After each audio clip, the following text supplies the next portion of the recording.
ఆ రోజు కూడా ఇలాగే ఇబ్బంది పెట్టాలని చంద్రబాబు నాయుడు గారు చూడడం జరిగింది. ఎందుకంటే మొదటి నుంచి కూడా ఆ జిల్లాలో పొలిటికల్గా వీళ్ళను చంద్రబాబు నాయుడు గారిని వాళ్ళను ఎదుర్కొంటున్న కుటుంబంలో పెద్దిరెడ్డి గారి కుటుంబం ఒకటి కాబట్టి వాళ్ళను మానసికంగా ఇబ్బంది పరచాలి అనే ఒక ఆలోచనతో గతంలో కూడా చేయడం జరిగింది.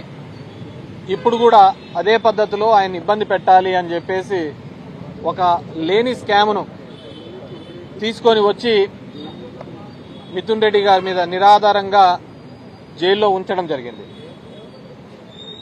పులివెందల్లో మొన్న ఎలక్షన్లలో జెడ్పీటీసీ ఎలక్షన్స్లో తెలుగుదేశం పార్టీ వీళ్ళు ప్రజాస్వామ్యంగా ఏ విధంగా జరిగిందని అంటున్నారో ఈరోజు మిథున్ రెడ్డి కేసులో కూడా మద్యం కేసులో కూడా అదేవిధంగా ముడుపులు అని చెప్పేసి అప్రజాస్వామికంగా జైల్లో నిర్బంధించడం జరిగింది. డెఫినెట్గా he will come back more strong, నిర్దోషిగా, అదేవిధంగా తొందరలోనే ఇది వస్తాడని, మోర్ స్ట్రాంగ్గా బయటకు వస్తాడని చెప్పేసి అనుకుంటున్నాం. Anything else?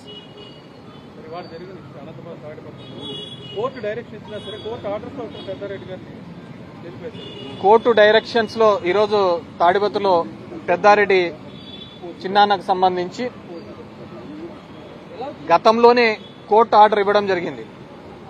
3 నెలల కిందట 5 వెహికల్స్ లో వెళ్ళండి, అక్కడ ఇనఫ్ సెక్యూరిటీ ఇవ్వండి, లా అండ్ ఆర్డర్ ఇష్యూ లేకుండా చూడండి అని చెప్పేసి పోలీసులకు డైరెక్షన్ ఇవ్వడం జరిగింది. కానీ దాని మీద పోలీసులు స్పందించకపోవడం, దాని మీద రియాక్ట్ కాకపోవడంతో మళ్ళీ కంటెంప్ట్ మోషన్ మూవ్ చేయడం జరిగింది.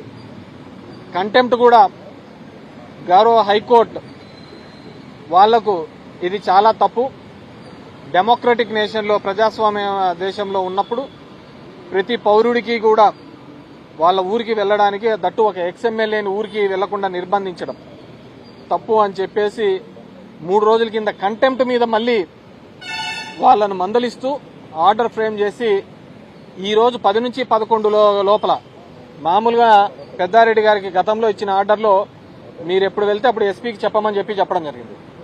ఎస్పీకి పర్మిషన్ లెటర్ పెట్టినప్పుడు ఎస్పీ గారు ఇచ్చేది ఏంటంటే, వైజాగ్ లో నరేంద్ర మోడీ వస్తున్నాడు కాబట్టి తాడిపత్రిలో సెక్యూరిటీ ఇవ్వలేమన్నారు, కడపలో మహనాడు జరుగుతోంది కాబట్టి ఇక్కడ సెక్యూరిటీ ఇవ్వలేమన్నారు. So it's very shame.